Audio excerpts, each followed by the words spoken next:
Good morning and welcome to the CBS morning debrief this 17th of June. We had an interesting night last night, interesting in that there wasn't very much interesting going on at all, apart from BP's agreement to set up a $20 billion fund to help the victims of the spill, providing some certainty that ultimately helped lift the Dow, albeit a very small amount. So let's go and have a look at the figures.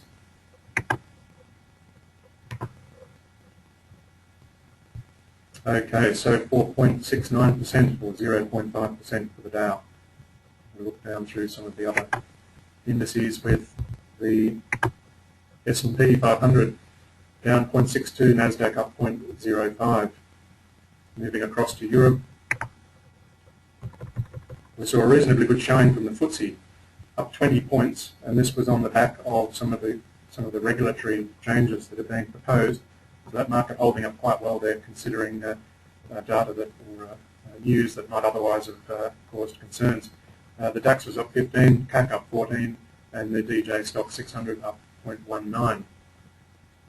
Across closer to home, we have the Nikkei 225 pointing down 50 points at this point, Hang Seng up 56, Singapore up 29, and our market up just 4 points at 458.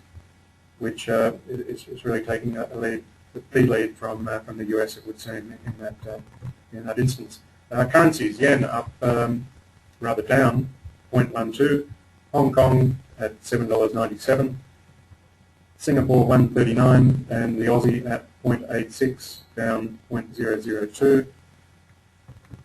Oil was trading at 77.27, down 40 cents. Gold at $1,232. Up $2, natural gas up 0.4 at $5.02. In other commodities, I'll just bring that up. We saw that corn was trading at 377 cents, up 0.25. Cotton at 79.70, up 0.08. Oats at 260, up rather down 1.5, and that's certainly on the back of some very strong performance there in recent days. Soy was at 926, up 2 cents, and wheat at 476.5, down 0.25.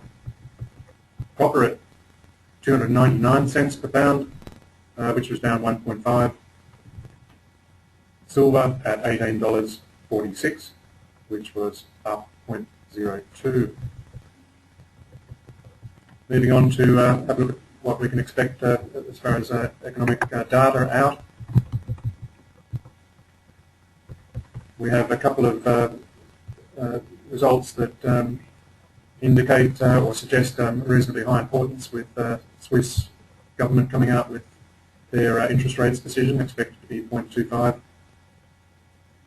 Euro with the central bank monthly report.